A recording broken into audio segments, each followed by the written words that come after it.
Hey guys, Zaid Alasa here, and this video is called The Spiritual Dynamics of Life and Islam. Just to give you a brief summary of this topic, actually, what I'm going to do is I'm going to explain to you how I came to following the religion, Islam. When I was a kid, I was born Muslim. I was born into a Muslim family, a Muslim mother, but I really just had the culture of being Muslim or being Arabic. I was born in Australia, from a Muslim background family, so it was really only the culture. I didn't really have the religion too much. I had a single mother. Um, I don't want to touch it. I have this pimple here. Yeah, I was born in a. Most of my child was with a single mom, so she was always working, and so I didn't really get the opportunity to, explore the religion of Islam. There was no really wisdom about life, and the wisdom about life really comes from like a father. So growing up without a father, I really missed out on understanding how life works, like the dynamics of life, and that's why um, you know. I think a lot of people have this problem. That grow up in divorced families is that usually the father is missing, and then they go into life and they just accumulate so much pain because they don't have any guidance on how it works, and how to succeed through it. So my childhood was without a father, single mom, Muslim background, but not too religious. I was religious as a kid. You're religious in the sense that you're religious because your mom is religious. Like you're Muslim because your mom's Muslim. Like, not that my mom was like a practicing Muslim, but more so that she was Muslim, so I'm Muslim. And so, you believe in God, and you pray to God, but nothing happens. You ask God to give you like a toy bike, or a not a toy bike, but a real bike. But you ask God for things, it doesn't happen. Your belief in God slowly fades away. It was about up until the point of 19 that I really stopped believing in God. That was my first year in university, and I just remember being 19, and it really shook me that there's a possibility that there's no actual God. Like there's no God existing, and that you when you die, nothing happens. And that thought, it really shook me, and it really scared me. But then I just got used to it, and then I just somehow blended into the secular society of Australia, where you do what you feel, and your actions and behaviors, it don't matter. You're just focusing on your pleasures and trying to obtain pleasure. Even if it's at other people's expenses, you're just supposed to uh, uh, get pleasure as as best you can. And one of the things that puts in one of the things that religion does do for your characteristic, growing up as a kid, as a religious kid, or just a kid that believes in God, is that you do have a sense of higher morality, and I believe just shyness in general. Like, I think if you compared the kid that grows up with atheism compared to the kid that grows up with a belief in God, the one kid is more shy and more scared. Like, the religious kid is more scared of doing immoral things. They have like a inbuilt hesitation towards that, just because at a young age you've been told not to do it, so you already have this like moral conscious, like this subconscious barrier that will stop you from doing it. Um, where subsequently you have the other kids that are just straight up born into atheism, where they just like they don't have that. So so um that's what I realized, like growing up, like throughout high school and throughout university. I was quite shy towards like women and girls, and like if somebody wanted something from me, I felt like the need to help them, and I just was more empathetic towards others, I feel. But maybe that's not the case. Maybe that's just my own specific personality. You can have kids growing up in religious families and still be a jerk. So I don't know if that's it, but it seems like it could be a pattern. Um, but yeah, I mean, when I went through my adolescence, sorry guys, just dry throat.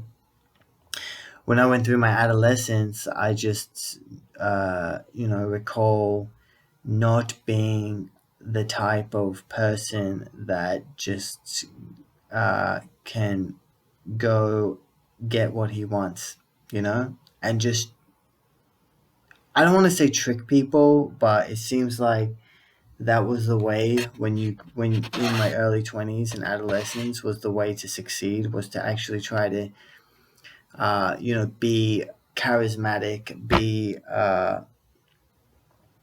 cunning, be manipulative. There's a lot of self-help books these days which tell you to actually be that, to be like a jerk in order to get what you want. I know I can recall there's by Robert Greene, the 48 Laws of Power, and the whole book is just about manipulation, like just trying to um, change the outcome for your from to your favor by doing particular methods that's going to achieve that. So I uh, I wasn't good at that at the start, and I just remember living like a sad, confusing life because of my personality was like that. Like just the world was harsh and cruel, and I couldn't really get things I wanted. Like, and the most specific thing I think I wanted was just love. Like I just wanted to be in love with a girl. I was so shy that I just wanted, like, I would just fantasize about these girls that I never talked to that I thought were beautiful. And I was just fantasizing them being my girlfriend. But I was too shy to actually go there and do anything about it. And the boys that succeeded were the ones that had the willpower to do so. And then, you know, later on, what happens is a lot of these girls, they get used for sex. So, I'm not saying all of them. I'm just saying that the good majority get used for sex, because like a teenage guy, let's be honest, you're a teenage guy.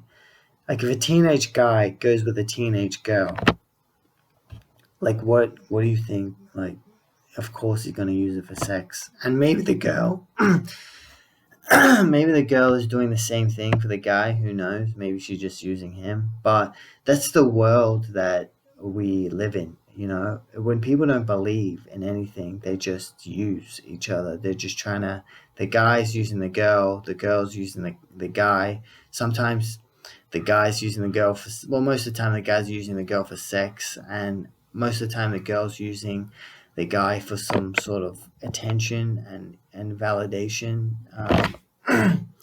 So that was the dynamics. I didn't understand that in life. And I went on like a quest of self-help in the self-help community of there was the pickup community that try to help males how to be more attractive to women. And so I followed their advice, and it was all about secular thinking, like trying to be an alpha male, and the alpha males get the women. And that was I didn't realize at the time, but I think it was completely wrong. But it made sense to me on a scientific level that that truth was existent in the animal kingdom, where the uh, male, the alpha male, would dominate the other males in order to win uh, the females, most of the females. So I just thought that we everyone is just, even though we live in a civilization, everyone is still operating at a animalistic instinct. So it was actually it was a jungle out there, and you had to try to be alpha male. So I followed that thinking, and it didn't really work. And in the end, I just attracted the wrong type of girls, just broken girls that were hungry for attention, um, any man's attention. And yeah, I followed that. But I was still thinking, like, even though it didn't work for me, I still thought there's something about this alpha male thing. Like, I thought there had to be some truth about it. So I started reading up about like philosophy and spirituality, and I got into a type of meditation from I heard this meditation from Elliot Holmes. It's called bioenergetics, but that made some more progress for me. That helped me be more alpha male, in the sense that I was more calmer. I had a deeper voice. I could hold myself in in in anxious situations. I could hold myself in a type of patience type way, like in a charismatic type way. Um, so it kind of worked for me, but then sometimes it didn't. Like this meditation, it took so much energy to actually do. Um, uh, yeah, this meditation took so much energy to do. So there's a dog bark in the background. Just close the door.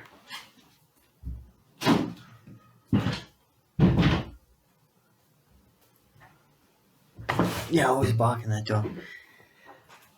Yeah, I did that meditation, and it kind of helped, but not really. Like it was too much work to do, and the results weren't always consistent. So I kind of gave up on that. But then I was actually intrigued because I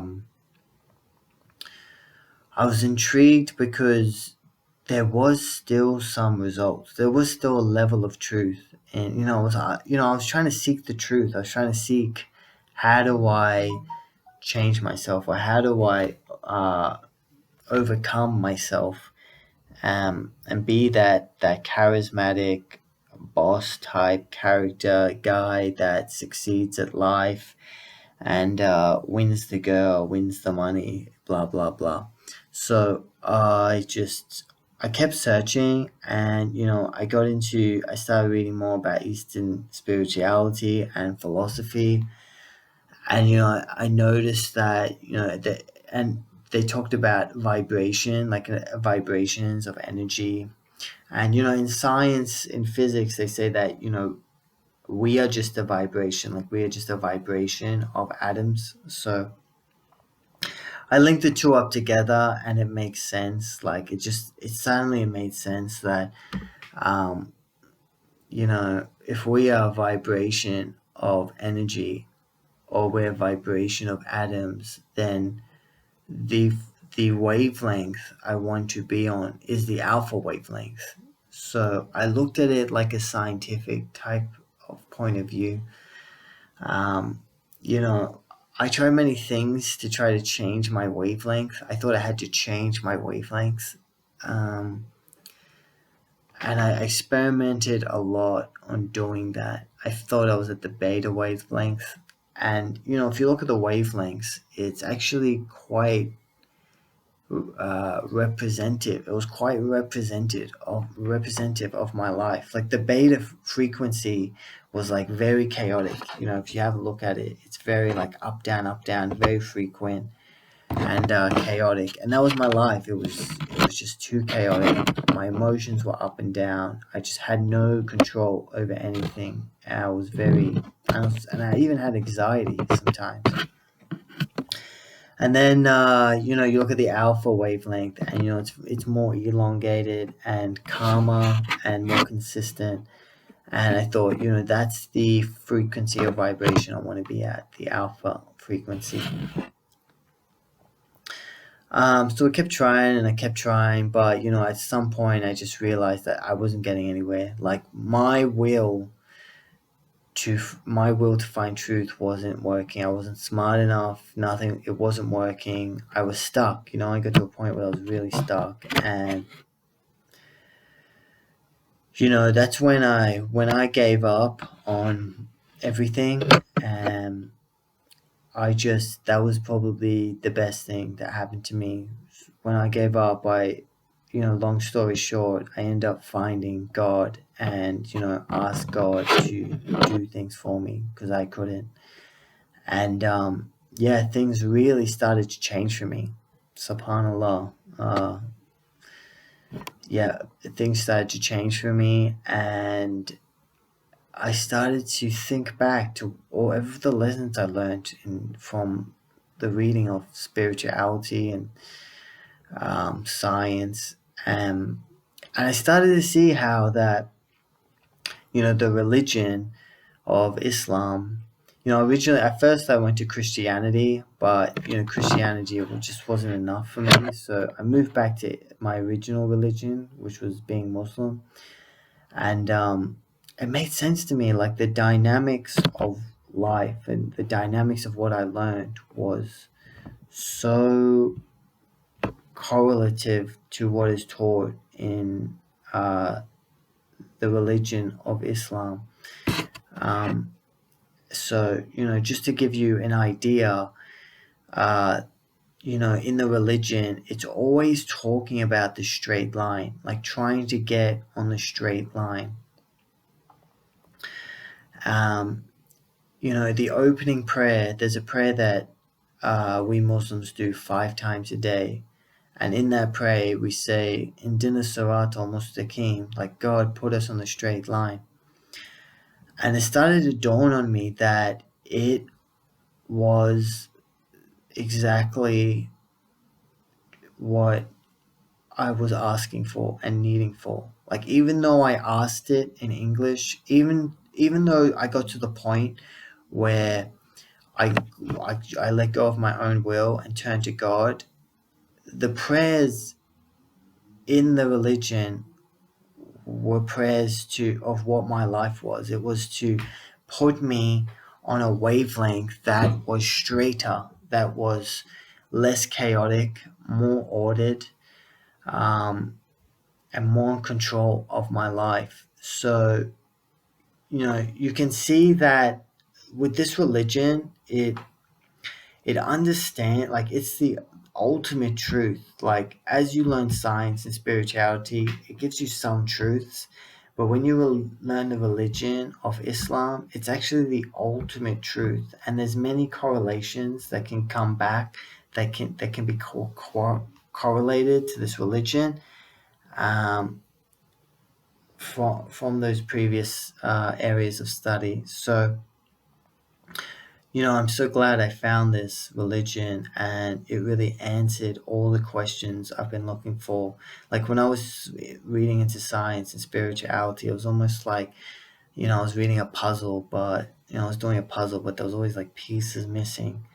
So, uh, you know, the point of Islam, the ultimate point is to actually ask God to help you uh, be that person that lives a less chaotic life, more ordered, and then is able to go through life and get what he wants through God, through by being a slave of God, and living a more organized, ordered life, and asking for the straight line, and the straight line being a more calmer alpha frequency.